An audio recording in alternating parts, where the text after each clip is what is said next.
వాక్యమే దేవుని మాట. కీర్తనలు 107వ అధ్యాయం 6-7 వచనాలు. వారు కష్టకాలమందు యెహోవాకు మొరపెట్టిరి, ఆయన వారి ఆపదలలో నుండి వారిని విడిపించెను. వారొక నివాసపురము చేరునట్లు చక్కని త్రోవను ఆయన వారిని నడిపించెను. దేవునితో ప్రతిదినం నీ ఒక సహవాసాన్ని కలిగి ఉన్నావా?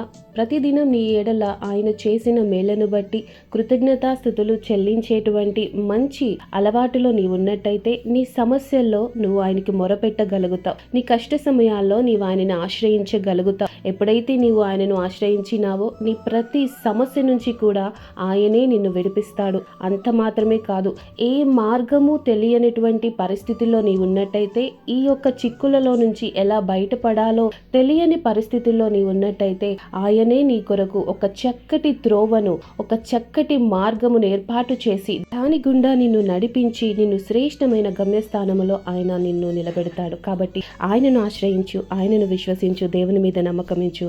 దేవుడు తప్పకుండా నీకు సహాయం చేస్తాడు. దేవుడి మాటలు దీవించునుగాక. ఆమేన్.